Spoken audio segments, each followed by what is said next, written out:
নতুন এটা কনচেপ্ট আহিছে অসমত, কনচাৰ্ট কেপিটেল। এই কনচাৰ্ট কেপিটেল লৈ পেলাই আপোনাৰ অপিনিয়ন কি বা মতামত কি? কি বস্তু? কনচাৰ্ট কেপিটেল এতিয়া মানে ধৰক আমাৰ CM-এও কৈছে বা মানে নিউজত কনচাৰ্ট বিলাক যে হয়, কনচাৰ্ট কেপিটেল মানে গুৱাহাটীত কনচাৰ্ট কেপিটেল মানে কৰাৰ তেওঁলোকে ট্ৰাই কৰিম বুলি কৈছে বা গুৱাহাটী কনচাৰ্ট কেপিটেল কৰিব বিচাৰে বুলি কৈছে। That's good.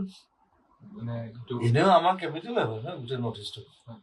এতিয়া মানে শ্বিলঙৰ ফালে বেছিকে হয়তো কনচাৰ্ট সেইবিলাক জেগাত হয়, ইয়াত কিয় নহ'ব? ইয়াতো হ'ব লাগে। এতিয়া বম্বেত নাই, বম্বেত নহয়, বেংগলত অলপ হয়, কেলকাতাত এটা দুটা হয়, বম্বেতো একেবাৰে নাইকিয়া হৈ গ'ল। ইটছ লাইক আগতে বম্বেত হৈছিলে, আই ডণ্ট ন' ৱাই, কিবা পলিটিকেল কিবা। গুৱাহাটীত হ'ব লাগে, গুৱাহাটীত হোৱাটো বৰ উচিত। মানে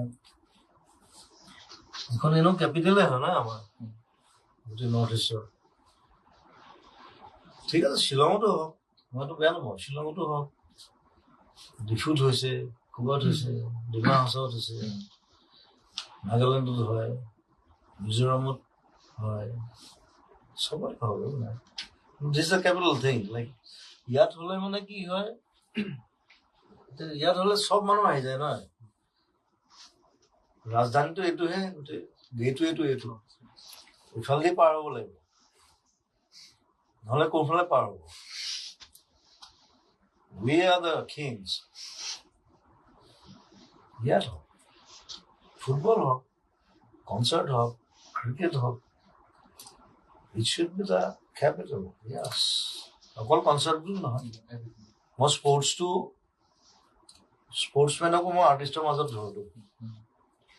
মই সদায় কওঁ যে স্পৰ্টছমেন দে আৰ আৰ্টিষ্ট। মই মাৰাডোনাক আৰ্টিষ্ট বুলি ভাবোঁ।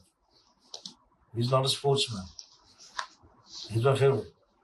Messi, they are artists. Ronaldo, they are artists. They play.